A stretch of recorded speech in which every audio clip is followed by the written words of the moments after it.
اس تورات و انجیل کے اندر یہ حقیقت بتا دی گئی تھی کہ رسول اللہ صلی اللہ علیہ وسلم آخری نبی ہیں، یہ سچے نبی ہیں، اور یہ قرآن کریم یہ سچی کتاب اور آخری کتاب ہے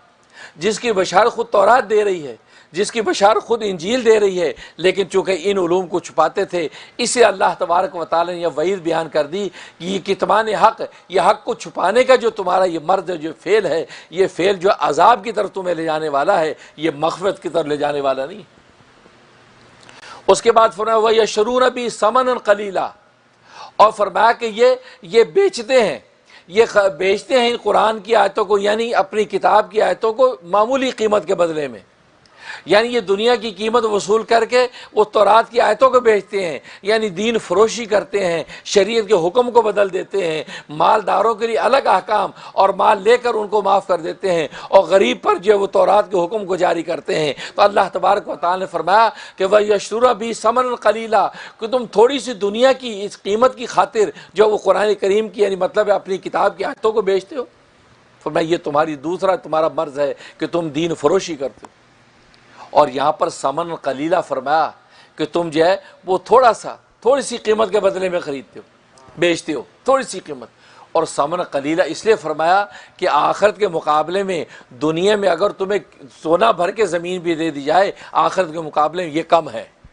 یہ ثمن قلیل ہے۔ اس معمولی قیمت کی خاطر تم جو وہ اپنی جو وہ تورات کی آیتوں کو بیچتے ہو،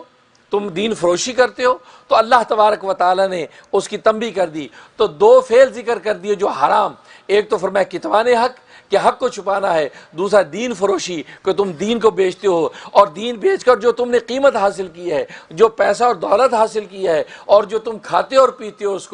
اس کی حقیقت کیا ہے؟ اولئک ما یاکلون فی بطونہم النار، کہتے ہیں یہ وہی لوگ ہیں کہ جو یہ کھا رہے ہیں یہ اپنے پیٹ کے اندر جہنم کی آگ کو بھر رہے ہیں۔ کیونکہ یہ جو تم نے کھایا ہے، جو یہ پیسے بنا کے اور تم نے قرآن کی آیتیں بیچ کے کھایا ہے، فرمایا کہ یہ حقیقت وہ آگ کھا رہے ہو۔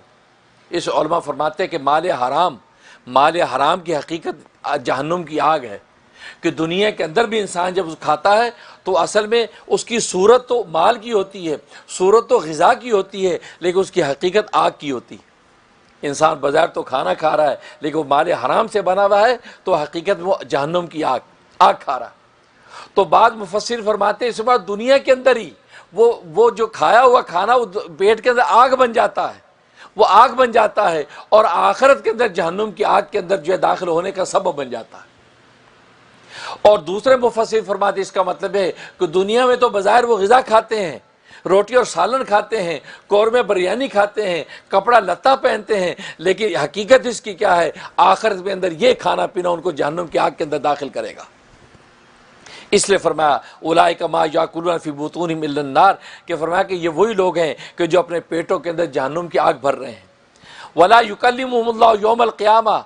دنیا کے اندر یہ ان پر عذاب کہ یہ جہنم کی آگ کھا رہے ہیں، اور آخرت کے اندر ایک عذاب کیا ہوگا کہ اللہ تبارک و تعالی ان سے شفقت اور محبت کے ساتھ کلام نہیں کرے گا۔ ولا یکلمہم اللہ، اللہ ان سے کلام نہیں کرے گا قیامت کے دن،